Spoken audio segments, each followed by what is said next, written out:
नमस्ते ट्रेडर्स, स्वागत है आपका आज के हमारे नए सेशन में। लास्ट टॉपिक हमारा सेक्टर एनालिसिस का डिफेंस मैन्युफैक्चरिंग सेक्टर था। और आज का जो हमारा टॉपिक होगा वो थर्ड, यानी कि फंडामेंटल एनालिसिस का तीसरा सेक्शन होगा, global economic analysis. Global economic analysis क्या है? तो देखिए, ग्लोबल इकोनॉमिक एनालिसिस का मतलब है दुनिया भर में चल रही आर्थिक सामरिक गतिविधियों की जानकारी लेना और उन्हें समझना। अब इसमें बहुत सारी चीजें आती है, जैसे कि देखो, ट्रेड आता है, वॉर आता है, टेररिज्म, पॉलिटिक्स, फेडरल रिजर्व का डेटा, इसके बाद इंटरेस्ट रेट्स, सप्लाई चेन, ऐसी बहुत सारी चीजें ग्लोबल इकोनॉमिक एनालिसिस में आती है। इसमें हम कुछ हिस्टोरिकल चीजें भी देखेंगे, कुछ करंट अफेयर्स भी देखेंगे, और इन दोनों के बेसिस पे हम फ्यूचर का अनुमान लगाएंगे। मैं आपको रिकमेंड करूंगा कि अगर आप ये सेशन देख रहे हैं तो आज से ही यूट्यूब पर करियर 247 नाम का एक चैनल है प्रशांत धवन सर का, वो देखना शुरू कीजिएगा। इसमें आपको ग्लोबल इकोनॉमिक एनालिसिस का, करंट अफेयर्स का बहुत ही अच्छा आपको अपडेट मिलता है। चलिए आगे बढ़ते हैं। दुनिया भर में बहुत सारे ऐसे टॉपिक है जो इनडायरेक्टली डायरेक्टली शेयर मार्केट से लिंक होते हैं। जैसे कि पॉलिटिकल इवेंट्स हो गए, किस देश में किसकी सत्ता आ रही है, किसकी सत्ता जा रही है, इससे भी बाजार पे इफेक्ट होता है। सेंट्रल बैंक, चाहे वो हमारा रिजर्व बैंक हो या अमेरिका का federal reserve bank, federal reserve हो, इनकी जो भी अपडेट आती है इंटरेस्ट रेट के बारे में, repo rate, reverse repo rate, नई पॉलिसीज, फॉरकास्ट, इनका असर स्टॉक मार्केट पे पड़ता है। गवर्नमेंट का बजट क्या अलॉट हो रहा है, किस सेक्टर को कितना पैसा जा रहा है, इसका भी स्टॉक मार्केट पे इफेक्ट पड़ता है। बारिश कितनी हो रही है, ज्यादा हो रही है, नुकसान ज्यादा हो गया खेती का, तो भी दिक्कत आती है।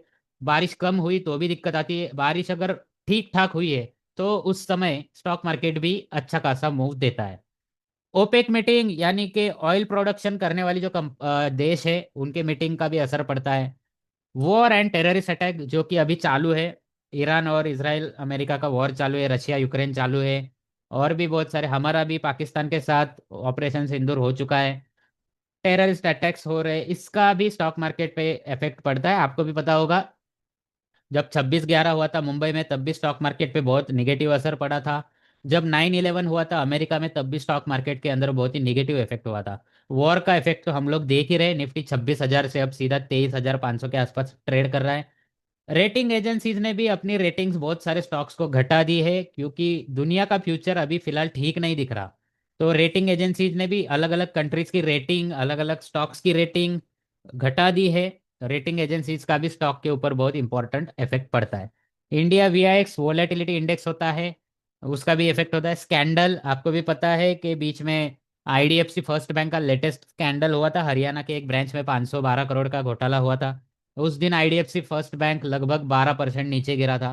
इनसाइडर एक्टिविटी, बहुत सारे ऐसे स्टॉक होते हैं जिसको उसके अंदर के ही लोग मैनिपुलेट करने का ट्राई करते हैं, वो भी आपको आगे बताया जाएगा। ऐसे बहुत सारे टॉपिक है। किस देश पे कितना कर्जा है, करेंसी का क्या हाल है, दो इवेंट्स अलग अलग दिख रहे हैं लेकिन उसका असर स्टॉक मार्केट पे होता है। इकोनॉमिक डेटा, जीडीपी और बाकी सब चीज़ें यहाँ पे हम देखेंगे। इन्वेंट्री जो क्रूड ऑयल और नेचुरल गैस में बहुत ही इंपॉर्टेंट होती है, बुधवार और गुरुवार को दोनों की इन्वेंट्री आती है, अलग अलग दिन वो हमें देखना है। रिटेल सेल्स, जब क्वार्टरली रिजल्ट्स अनाउंस होते हैं तब हमें इसको देखना पड़ेगा कि रिटेल सेल्स कितना है। साथ ही आरबीआई का जब डेटा आता है तब भी परचेसिंग पावर और बाकी की सब चीज़ें यहाँ पे बताई जाती है, वो भी हम देखेंगे। कंज्यूमर कॉन्फिडेंस, सीपीआई यानी कि consumer price index, producer price index, unemployment claims, PMI data, industrial production, GDP gross domestic production, trade balance, ये सब चीज़ें हम ग्लोबल इकोनॉमिक एनालिसिस में देखने वाले हैं। सबसे पहले ग्लोबल इकोनॉमिक एनालिसिस की कुछ आजू बाजू की चीज़ें समझ लेते हैं, जैसे कि अमेरिकन डॉलर इंपॉर्टेंट है। क्यों इंपॉर्टेंट है? जैसे कि आप जानते हैं, अमेरिकन डॉलर एक ग्लोबल करेंसी है जो पूरी दुनिया में इस्तेमाल होती है, और कई देशों की करेंसी किसी ना किसी रूप में यूएस डॉलर पर निर्भर करती है। उदाहरण के लिए मैं आपको यूएसडी आईएनआर का यहाँ पे चार्ट दिखाना चाहता हूँ, जो हमारा इंडियन रुपीज है उसका चार्ट मैं आपको दिखाना चाहता हूँ, और मैं पिछले कुछ महीने का चार्ट दिखाना चाहता हूँ, ठीक है। अब देखो क्या हुआ था, जब अमेरिका के साथ ट्रेड डील नहीं हो रही थी, हमारा रुपया लगभग 85 था, यानी कि $1 खरीदने के लिए आपको 85 86 इंडियन रुपीज देने पड़ते थे। लेकिन जब ट्रेड डील नहीं हो रही थी, ट्रम्प बार बार ऑपरेशन सिंदूर का मेंशन करके मॉक कर रहा था हमको, तब ये गया था 92 पे। यानी कि $1 खरीदने के लिए हमें 92 इंडियन रुपीज देने पड़ते थे। लेकिन जैसे ही ट्रेड डील का अनाउंसमेंट हुआ, उसी दिन देखो रुपया स्ट्रांग हुआ। यानी कि $1 लेने के लिए हमारे 90 रुपए हमें देने पड़ेंगे, ऐसा यहाँ पे सिचुएशन क्रिएट हुआ। उसके बाद वॉर चालू हुआ, अमेरिका के टैरिफ के ऊपर वहाँ के सुप्रीम कोर्ट ने बैन लगा दिया। फिर से हमारी ट्रेड डील अब ये हो चुकी है, ठंडे बस्ते में पड़ चुकी है। इसके वजह से वापस से हमारा रुपया कमजोर होता जा रहा है। आप बोलेंगे कि ये ग्राफ तो बढ़ रहा है, फिर रुपया कमजोर कैसे हो रहा है? तो देखिए, करेंसी ट्रेडिंग में उल्टा होता है। ये जो पेयर होते हैं इसमें बेस करेंसी, कोड करेंसी, वो सब चीज़ें आती है, मैं आगे आपको बताऊंगा। जितना ज़्यादा आपका रुपए का यहाँ पे ग्राफ ऊपर जाएगा, उतनी कमज़ोर आपकी करेंसी है, क्योंकि $1 अमेरिकन डॉलर खरीदने के लिए आप कितने लोकल करेंसी दे रहे हो। सबसे बदतर मैं आपको बता दूं यहाँ पे, टर्किश लीरा जो है, ठीक है, उसका मैं आपको यहाँ पे उदाहरण देता हूँ। ये एक ऐसी करेंसी है जो बहुत ही ज़्यादा गिरी है, ठीक है। टर्किश लीरा यहाँ पे फ्यूचर आ रहा है, मुझे स्पॉट का देखना है, ठीक है। ठीक है, चलो अप्रैल 2026 देख लेते हैं। चलो चार्ट नहीं आ रहा है, मैं बाद में आपको बताऊंगा। देखो, टर्की की जो करेंसी है ना, वो इतनी ज़्यादा गिर चुकी है कि कुछ साल पहले अगर $1 खरीदने के लिए 1 या 2 लीरा देनी पड़ती थी, तो अब वहाँ पे 18 से 19 लीरा देनी पड़ती है। तो जितनी ज़्यादा करेंसी कमज़ोर होगी, उतना ज़्यादा उस देश का नुकसान होता है। इसलिए ग्लोबल इकोनॉमिक एनालिसिस में सबसे इंपॉर्टेंट चीज़ है अमेरिका। अमेरिका का सब कुछ हम एनालिसिस करेंगे, डॉलर के बारे में, फेडरल रिजर्व के बारे में, गवर्नमेंट के बारे में, गवर्नमेंट पॉलिसीज के बारे में, वॉर और बाकी सब चीज़ों के बारे में। उसके बाद है महंगाई और आर्थिक मंदी से संबंध। डॉलर की स्थिति का सीधा संबंध इन्फ्लेशन और इकोनॉमिक रिसेशन यानी कि आर्थिक मंदी से भी होता है, जिसका असर ग्लोबल इकोनॉमी पर पड़ता है। यानी कि डॉलर कमजोर होता है तो दूसरे देशों की करेंसी स्ट्रांग होती है, डॉलर अगर मजबूत होता है तो दूसरे देशों की करेंसी कमजोर होती है, जिससे ना सिर्फ अमेरिका में, बाकी के दूसरे देशों में भी महंगाई बढ़ती घटती है और इकोनॉमिक चेंजेस आते हैं, मंदी वगैरह आ सकती है, ठीक है। उसके बाद भारत के इकोनॉमी के साथ साथ हमें कुछ और कंट्रीज पे भी नज़र रखनी पड़ती, जैसे कि अमेरिका। अगर अमेरिकन मार्केट सही जा रहा है तो इंडियन मार्केट भी सही जाता है, ऐसा पहले मानते थे। हालांकि इसमें थोड़े बहुत चेंजेस अब हुए हैं, बट फिर भी हमें America, Europe, gulf countries, China, इनकी इकोनॉमीज पे ध्यान रखना जरूरी है, क्योंकि वहाँ के इन्वेस्टर हमारे देश में इन्वेस्ट करते हैं। तो हमें वहाँ की इकोनॉमीज पे भी ध्यान रखना जरूरी है। जियो पॉलिटिकल सिचुएशन को समझना भी जरूरी है। हमें यह समझना जरूरी है कि दुनिया में चल रही जियो पॉलिटिकल सिचुएशन, जैसे कॉन्फ्लिक्ट्स, पॉलिसीज और इंटरनेशनल रिलेशंस ग्लोबल इकोनॉमी को कैसे प्रभावित करते हैं। अब आपने देखा होगा कि एलपीजी सिलेंडर के लिए लाइनें लग रही है। क्यों लग रही है? क्योंकि जियो पॉलिटिकल सिचुएशन खराब है मिडल ईस्ट में। गैस के टैंकर्स आने बंद हो चुके हैं, पेट्रोलियम प्रोडक्ट्स के जो जहाज है वो आने बंद हो चुके हैं, और आ रहे हैं तो 10 की जगह पे 2 या 3 आ रहे हैं, तो शॉर्टेज क्रिएट हो रही है इकोनॉमी। इवन होटल जो बिजनेस है वो बंद पड़ने को आ चुका है। तो सिंपल चीज है, दुनिया में जो कुछ चल रहा है, यानी कि ग्लोबल लेवल पे जो कुछ चल रहा है, चाहे वो जियो पॉलिटिक है, इकोनॉमिक है, या और कोई है, इसका सीधा असर आपके पोर्टफोलियो पे पड़ता है। मेरे खुद के पोर्टफोलियो पे पड़ा है, ठीक है। आपने अगर देखा होगा कि मान लो कोई भी आपने एक स्टॉक खरीदा है, जैसे कि मैंने RVNL नाम का स्टॉक खरीदा है, ठीक है। अब दुनिया में वॉर चल रहा है और बाकी की सब चीजें हो रही, तो ये स्टॉक कितना नीचे आ चुका है देखो। मैंने 320 के आसपास खरीदा है, ये 275 आ चुका है अभी, ठीक है। और भी बहुत सारे ऐसे स्टॉक है जो दुनिया के अनसर्टेनिटी के वजह से नीचे आ चुके हैं। ज्यादा दूर की बात नहीं, रिलायंस इंडस्ट्रीज आप देखो, ठीक है, सबसे बड़ा स्टॉक है हमारा, सबसे स्ट्रांग कंपनी मानी जाती है। वो भी ईरान का वॉर शुरू शुरू होने के बाद कितना नीचे आ चुका है, क्योंकि उनका भी पेट्रोलियम बिजनेस है, उनको भी कच्चा तेल नहीं आ रहा है, उनकी रिफाइनरी के अंदर उतना प्रोडक्शन नहीं हो पा रहा है जैसे कि फुल पावर से होता था। या यूएस ऑयल की प्राइसेस बढ़ चुकी है, आप देखो। यूएस ऑयल वॉर शुरू होने से पहले $65 था, 120 जाके आया, अभी $100 के आसपास चल रहा है। तो कच्चा तेल इतना महंगा हो चुका है कि इनका प्रॉफिट खा रहा है, ठीक है। इस वजह से ग्लोबल इकोनॉमिक एनालिसिस करना जरूरी है। चलिए, अब आज का हमारा पहला टॉपिक हम यहाँ पे शुरू करते हैं। हमारा पहला टॉपिक है पॉलिटिकल इवेंट्स। पॉलिटिकल इवेंट्स यानी कि इलेक्शन रिजल्ट और बाकी सब चीज़ें, ना सिर्फ इंडिया की बल्कि अमेरिका, यूरोप और मिडल ईस्ट की भी हम देखेंगे। पॉलिटिकल इवेंट्स में इलेक्शन रिजल्ट सबसे इंपॉर्टेंट है। लोकशाही प्रधान देश में दो तरह की पॉलिटिकल पार्टियां होती है, जिसे हम लेफ्ट विंग और राइट विंग बोलते हैं। इसके अलावा और एक पार्टी होती है जिन्हें कम्युनिस्ट बोला जाता है। लेकिन जहाँ कम्युनिज्म होता है वहां पर लोकशाही नहीं होती। चाइना कम्युनिस्ट शासन का एक उदाहरण है, और भारत लोकशाही प्रधान एक राष्ट्र है। अगर आपको लोकशाही देखनी है तो भारत, अमेरिका, यूरोपियन कंट्रीज में देख सकते हो। कम्युनिज्म देखना है तो आप चाइना, म्यांमार देख सकते हो, वहाँ पे वन पार्टी नेशन वाला सिस्टम है। उसके सिवा और एक चीज आप देख सकते हो कि लोकशाही प्रधान देशों में भी दो तरह की पार्टियां होती है, लेफ्ट विंग और राइट विंग। अब लेफ्ट विंग और राइट विंग में क्या डिफरेंस है मैं आगे बताऊंगा। इसके अलावा और एक आप देख सकते हो कि राजेशाही यानी कि मोनार्की जिसे बोलते हैं, जैसे कि दुबई हो गया, ठीक है, सऊदी अरेबिया हो गया, या फिर और भी बहुत सारी कंट्रीज है जहाँ पे अभी भी राजेशाही चलती है, ठीक है। तो अलग अलग टाइप की पार्टियां, अलग अलग टाइप के शासक होते हैं। इनका स्टॉक मार्केट पे क्या असर पड़ता है ये हम देखने वाले हैं। सबसे पहले जान लेते हैं कि राइट विंग और लेफ्ट विंग क्या होता है। तो देखो 1789 में फ्रांस में आर्थिक संकट चल रहा था। तब वहां पे राजेशाही थी। भारी टैक्स और जनता की खराब स्थिति के कारण असंतोष बढ़ रहा था। उस समय वहां का राजा था किंग लुइस 16वां। 16वां यानी कि 16। ये फ्रांस के शासक थे जो देश में राजेशाही यानी कि मोनार्की चलाते थे। जब फ्रेंच नेशनल असेंबली में नया संविधान बनाने की प्रक्रिया शुरू हुई, तब यह बड़ा विवाद पैदा हुआ कि राजा को कितने अधिकार दिए जाए। अब इस पे दो गुट बन गए, ठीक है। इस मुद्दे पर सदस्य दो हिस्सों में बट गए।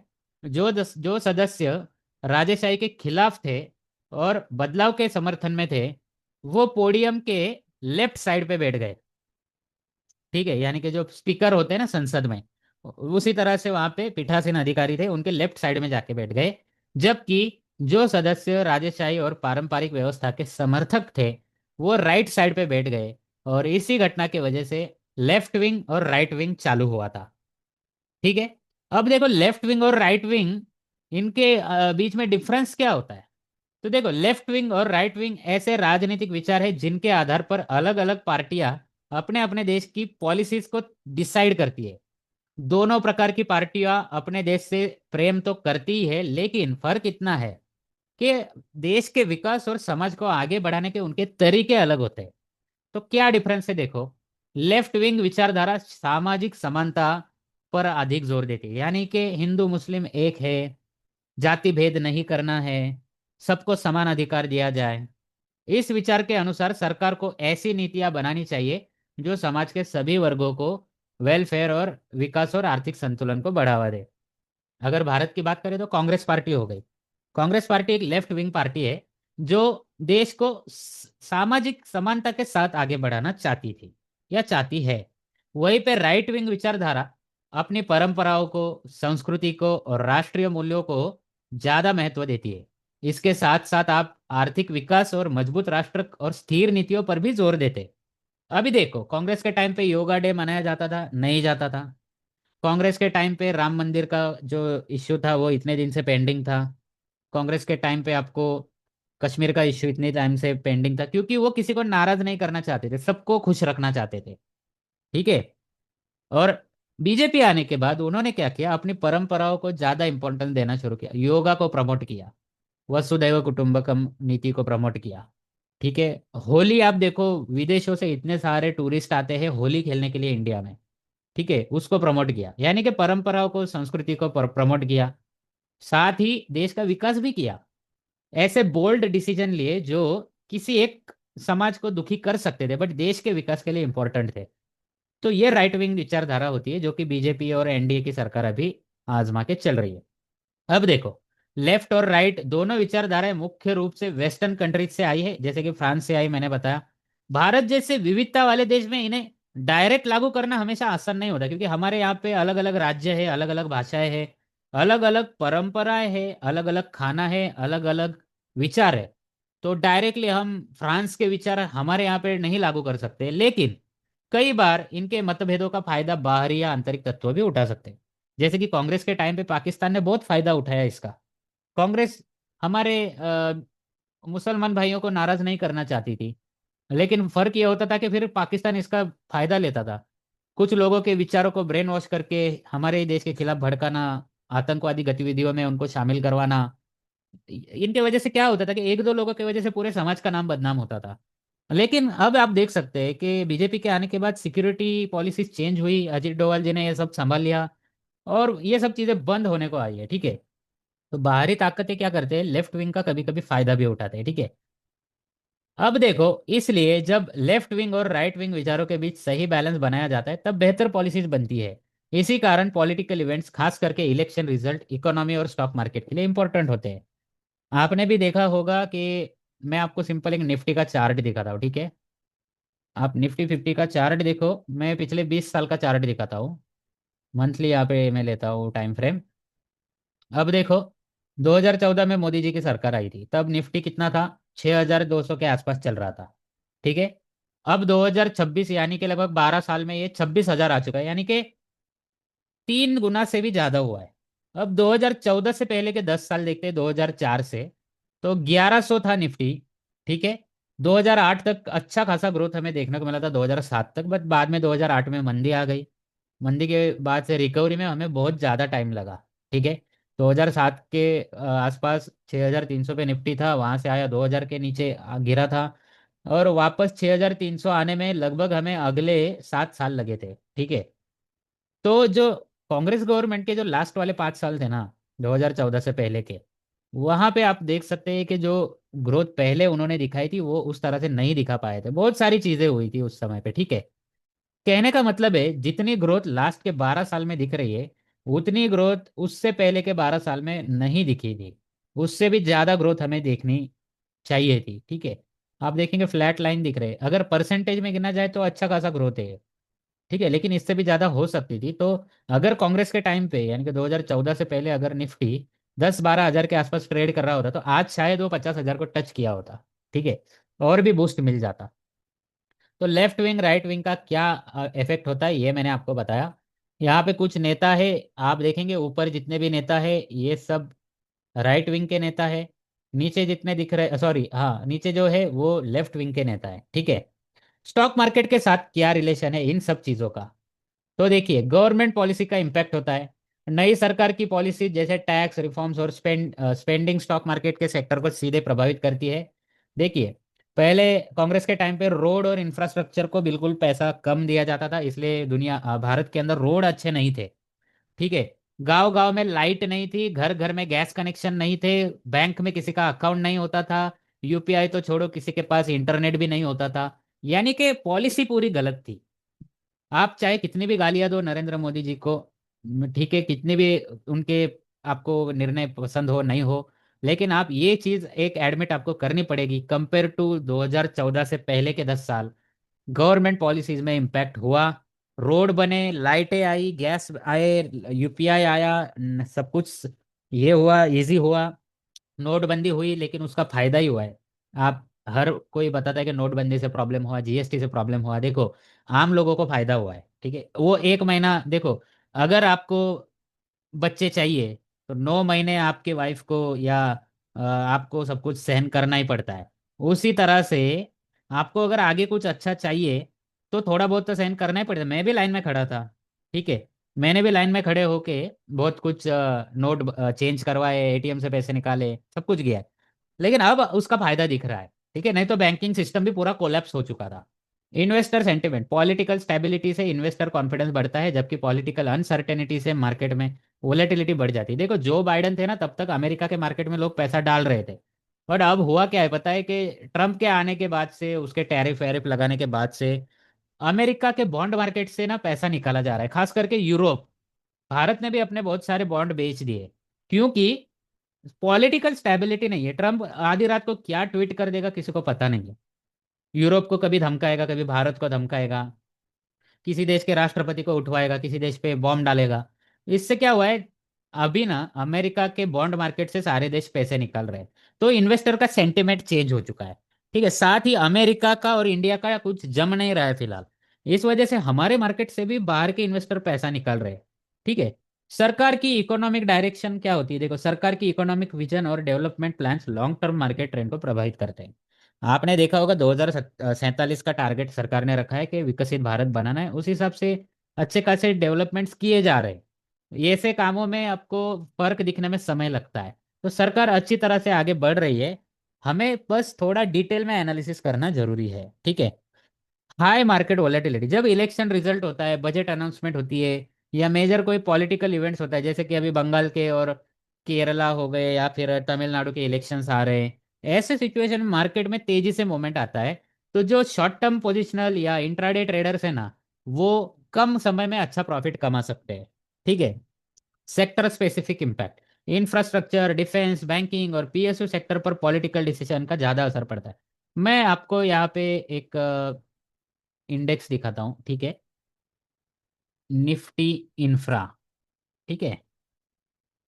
ये हमारा एक इंडेक्स है। अब मैं आपको 2004 से इसका डेटा दिखाना चाहता हूँ। देखो, 2004 से 2008 तक ये अच्छा खासा ऊपर गया, क्योंकि जब मनमोहन सिंह जी की पहली सरकार थी ना, ठीक है, उस समय पे अच्छा खासा इसके अंदर ग्रोथ देखने को मिला था, क्योंकि उन्होंने काम किया था।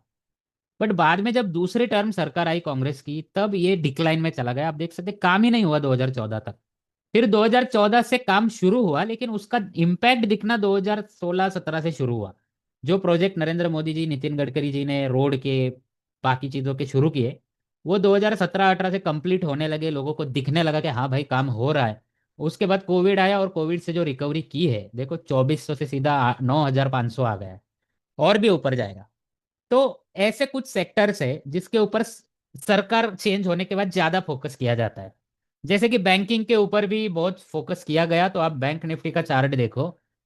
नोटबंदी की वजह से बैंक में पैसे आने लगे, बैंक यूपीआई की वजह से बैंकिंग व्यवहार बढ़ गए। तो 2016 के बाद जो बैंकिंग में उछाल आया है, बैंक निफ्टी आप देखो, 13,000 था, आज 60,000 आया है 10 साल में। ठीक है। तो सरकार की जो डायरेक्शंस होती है, उससे कुछ सेक्टर्स बूम करते हैं। अब आपको एक सेक्टर बूम करते हुए दिखेगा, डिफेंस सेक्टर, जो मैंने पिछले लेक्चर में बताया। और एक सेक्टर है रिन्यूएबल एनर्जी, उस पे भी सरकार का विशेष ध्यान है। मैन्युफैक्चरिंग और बाकी सब चीज़ों पे भी ध्यान है। तो ये सेक्टर्स आपको ज़्यादा पैसे कमा के दे सकते हैं। Short term trading opportunities, political news और इवेंट्स के दौरान मार्केट में शॉर्ट टर्म ट्रेडिंग अपॉर्चुनिटीज बनती है, जैसे कि election result, budget announcement, RBI policy update. तो आप 1 या 2 दिन में 5 से 10% प्रॉफिट इक्विटी में भी कमा सकते हैं। बस आपको थोड़ा सा एनालिसिस करना पड़ेगा कि रिजल्ट क्या आ सकता है और उसका क्या इम्पैक्ट हो सकता है। तो उस 2-4 दिन में आप पैसा कमा सकते हैं। ठीक है। जैसे कि बजट अनाउंस होने वाला है, आपको पता है कि रोड और इंफ्रास्ट्रक्चर पे ज़्यादा पैसा खर्च होने वाला है, तो आप उसके स्टॉक 1-2 दिन पहले खरीद कर रख सकते हैं। ठीक है। आगे देखिए, sector sorry event based trading strategy. अब ये ऑप्शन ट्रेडर्स के लिए है। अगर आपको कोई न्यूज़ या इलेक्शन रिजल्ट, पॉलिसी अपडेट का ऑलरेडी पता है कि इस दिन को आने वाली है, तो आप लॉन्ग स्ट्रैंगल, लॉन्ग स्ट्रैडल जैसी स्ट्रैटेजी का यूज करके, चाहे मार्केट गिरे या ऊपर जाए, फायदा उठा सकते हैं।